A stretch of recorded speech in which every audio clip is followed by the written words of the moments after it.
Good Monday afternoon. It is July 11th, 2022. This is Progressive Plan Inc. Quick Tip number 17. And on Quick Tip number 17, I specifically want to talk about contracting strategy. Contracting strategy in terms of how it directly impacts our final costs. And let's narrow that down just a little bit more. And we really want to talk about how we can use our contracting strategy to control our indirect cost ratio. Okay, so I know that sounds like a pretty bold undertaking. So what is it I'm going to propose? How are we going to get there? Well, get ready because you've heard the next part often enough, integration. We're going to get there by integrating our teams. And when I say integration, I actually mean that quite a lot more than most people. I mean that in a fully, completely sense, even to the point that when I'm teaching from the PMPT, I'm teaching what I would see as integration light. I actually believe integration should go way further than even where most of us as SMEs are proposing it. And let's start with one single contracting strategy. Everybody doesn't get to have their own. We have one general contractor. Don't let everybody have their own. And we have one planning, one scheduling, and one execution team. Now, let's be clear. What I'm proposing, is 100% business thinking driven. There is no empire building in this. There is no power grabbing in this, and there is no ego grab in this. This is just plain the economics of doing it right. So if we have Y number of general contractors, so let's take a cost that all of them would have to share. We want to process our LEMs in a 24-hour turnaround basis. So we understand that means our general contractor will need to have an admin team on site to support that. Each one will. Understand this, if you've never worked in at all on the financial side, the resources it takes to do 24-hour LEMs for 100 men and the resources it takes to do 24-hour LEMs for 1,000 men, not really that different. But if we go from one general contractor to 6 general contractors, we have in fact compounded that indirect cost, just those admin costs, by 6 times.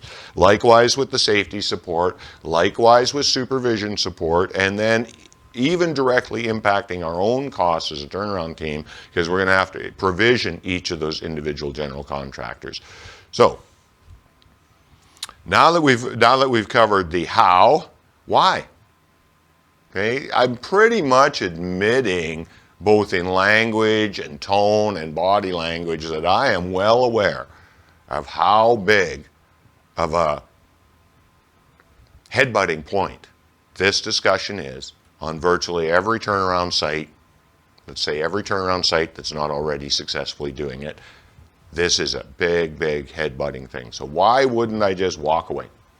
Why would I keep insisting on it? Why am I insisting that integration is a business decision, not an empire building decision? The simple answer, money. That's what business management is all about, managing the money. That's what a turnaround manager is trying to do. If you've got $100 million to spend, and at the end of the day you ended up with a 60% indirect to direct ratio, you did $40 million worth of work. There's no other way to look at that. However, what if, through integration and the other strategies that we talk about in execution excellence, we get our indirect ratio down to 30%? And let's understand that that is a completely achievable number in this particular Western Canadian arena that I'm used to working in.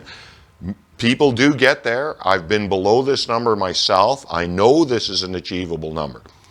When you achieve that 30% indirect number, you have now spent $60 million of your $100 million directly on performing work. This is why I'm insisting. This is a business decision. It is not, as so often perceived, something to do with empire building or power struggling or power grabbing. It is a business decision. And I'm hoping somehow that we can get the attention of senior leadership to help us move this forward. Nobody's building an empire. Somebody's trying to save you $20 million in the case of this particular example, and it can be a lot worse than that. Just before I close, I will say when I first started working from this side of things, being on the management side and understanding what these numbers were, the very first team that I was put in charge of was completely used to seeing indirect numbers at 68%. True story. I would never make something like that up. Totally ridiculous. When I left that facility, our final year, we executed at 21%. Think of the money in the bank. Have a nice day. See you next Monday.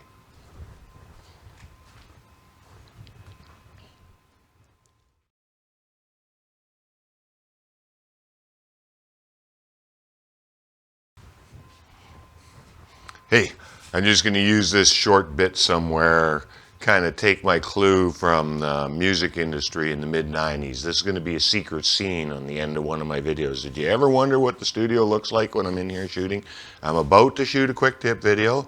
Probably going to include this as a quick scene at the very end of it. My own Progressive Plan Inc. hidden scene.